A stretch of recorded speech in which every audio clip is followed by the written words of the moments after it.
श्रीमन नारायण।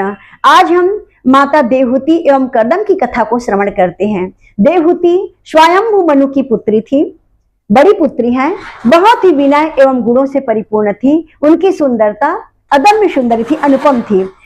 जब वो विवाह के योग्य हो जाती हैं, नारद जी आते हैं और उन्होंने कहा कि हे राजन, अब आप अपनी पुत्री का विवाह कर दीजिए, क्योंकि वो विवाह के योग्य हो गई हैं। कर्दम जी आज चिंतित हो गए कि मेरी पुत्री विवाह के योग्य हो गई है, मैं किनसे इनका विवाह करूं, ऐसा सोचने लगे, चिंतन करने लगे।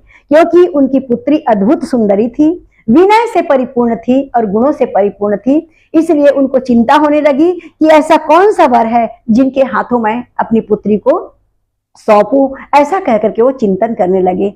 नारद मुनि उनकी मन की बातों को जान करके उनको सुझाव दिया है। उन्होंने बतलाया कि इनके लिए उपयुक्त तो कर्दम मुनि जी हैं, जो अभी तपस्यारत हैं, ऐसा उन्होंने बताया। जब इस बात को सुन कर लिए स्वयंभू मनु, तब उन्होंने प्रसन्न होकर के उनकी तपस्या को देख करके, जान करके प्रसन्न हो जाते हैं और अपनी पुत्री को लेकर के कर्दम मुनि के पास जाकर बोले कि हे ऋषि, मैं आपकी तपस्या से प्रसन्न हूं और मेरी पुत्री भी बहुत ही गुणवती है, सौंदर्यवती है, आप उसे अपने पत्नी के रूप में, धर्म पत्नी के रूप में स्वीकार कर लीजिए, ऐसा मैं आपसे प्रस्ताव प्रार्थना लेकर के आया हूं, ऐसा उन्होंने कहा। जब कर्दम मुनि ने ऐसा सुना है राजा मनु से, उन्होंने अपना स्वीकार किया है, उनकी बातों को स्वीकार किया और दोनों का शुभ समय में, बहुत ही अच्छे लगन मुहूर्त में विवाह हो जाता है। जब दोनों का विवाह संपन्न हुआ, गंधमादन पर्वत में दोनों रह करके अपना जीवन व्यतीत करने लगे। परंतु कैसा जीवन, एक महान तपस्वी का। उधर जो है कर्दम मुनि आज भी भगवान की भक्ति में, उनके हवन पूजन में लगे रहे और माता पूर्ण पतिव्रता नारी बनकर के बड़े श्रद्धा और प्रेम से अपनी पति की सेवा करने लगी। उनके लिए पूजा का तैयारी करती, हवन की तैयारी करती और इस प्रकार से ऋषि की सेवा करते करते हजारों वर्ष व्यतीत हो जाता है। जब हजारों वर्ष व्यतीत हो गया, आज माता जो है यवन अवस्था से प्रौढ़ अवस्था को पहुंच जाती हैं। एक दिन ऋषि देखते हैं कि आज यह सुंदर नारी प्रौढ़ अवस्था को प्राप्त कर गई। ऐसा देख करके उनको दुख होता है कि अभी भी हमने जो है एक दाम्पत्य जीवन को आज भी हमने स्वीकार नहीं किया है। ऐसा कह करके उनको मन को दुख लगता है। उन्होंने अपनी तपस्या से कामाग नाम का विमान बनाया। वो ऐसा विमान था जिसमें जो भी वस्तु की कामना करती वो वस्तु वहां उपलब्ध रहती, वो वस्तु वहां से प्राप्त हो जाते, ऐसा विमान था। अपनी पत्नी को सुंदर नदी में नहाने के लिए बोलते हैं और उस नदी में स्नान करने के बाद वहां की जो नदी में दिव्य देवी देवता थे, वो उनको स्नान करवाए और स्नान करा करके वो बहुत ही सुंदर स्त्री के रूप में प्रकट हो जाती। जैसे पहले दीप्यमान सुंदरी थी, वैसी ही दिव्यता से परिपूर्ण होकर के वो कर्दम मुनि के पास आती हैं। जब दोनों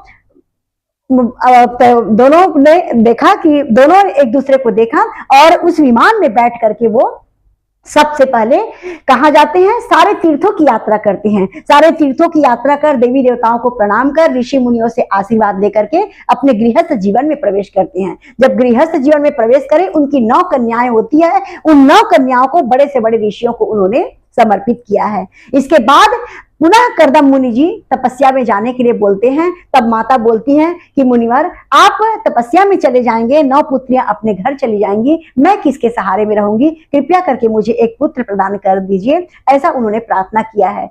तब जाकर के कर्दम मुनि बोलते हैं कि हे महाभागे, तुम्हारे गर्भ से स्वयं विष्णु भगवान अंसा अवतार में जन्म लेंगे और समय आने पर कपिल देव जी अंसा अवतार के रूप में प्रकट होते हैं। जब अंसा अवतार के रूप में देवहूति माता के गर्भ से कपिल मुनि जी आए, वो महान ज्ञान के प्रवर्तक बनते हैं, सांख्य ज्ञान के प्रवर्तक बनते हैं और इतने बड़े तपस्वी योगी बने कि उन्होंने बहुत सारे ऋषियों को सांख्य ज्ञान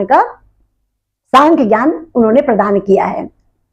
और सांख्य ज्ञान प्रदान करते करते जब बहुत दिव्य काल हो जाता है, एक दिन माता बोलती है कि हे पुत्र, आप तो महान योगी हो, तपस्वी हो, महान ज्ञान के प्रवर्तक हो, मुझे भी ऐसा ज्ञान प्रदान करो कि मैं भी इस अविद्यामय जीवन से, मायामय जीवन से मुक्त हो जाऊं, क्योंकि मेरा मन अभी भी माया और अविद्या से ग्रसित है। तब जो है आज पुत्र जो है गुरु बन जाते हैं और माता शिष्या बन जाती हैं और भगवान कपिल देव अपनी माता को दीक्षा प्रदान करते हैं और ज्ञान प्रदान करते हैं। इसके लिए उन्होंने सांख्य ज्ञान प्रदान किया है। सांख्य अर्थात होता है तत्वों का विवरण,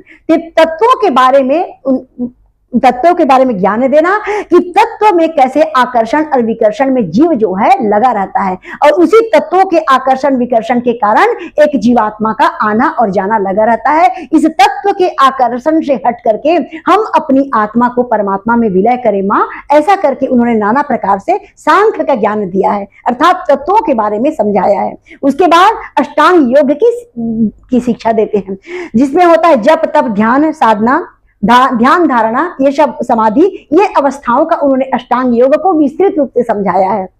उसके बाद बोलते हैं माँ सबसे अच्छा होता है भक्ति ज्ञान।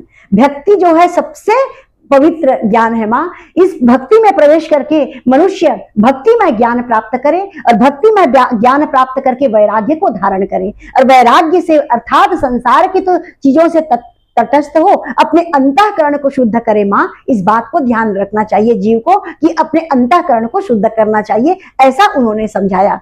और इस वैराग्य को धारण करने के बाद अब अपने आप को पूर्ण रूप से परमात्मा के चरणों में समर्पित कर देना चाहिए। अपना हर कर्म को, अपने हर सोच को, अपने हर चिंतन को परमात्मा में समर्पित कर देना चाहिए माँ।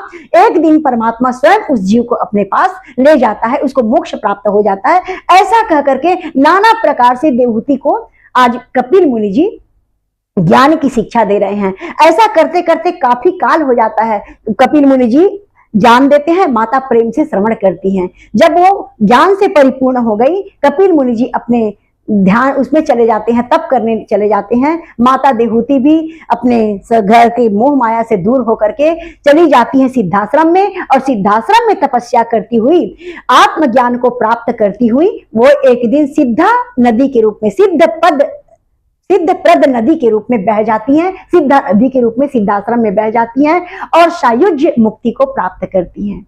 भागवत की हर कथा हमें यही सिखलाती है कि हमको किसी भी ज्ञान, किसी भी कर्म के द्वारा, चाहे हम योग ज्ञान के तप पर के सहारे या सांख्य ज्ञान के सहारे या भक्ति ज्ञान के सहारे, जिस भी सहारे हो, हमको अपनी इस आत्मा को परमात्मा में विलय करना चाहिए। ऐसा भागवत की हर कथा हमें समझाती है। प्रेम से बोलिए जय श्रीमन नारायण।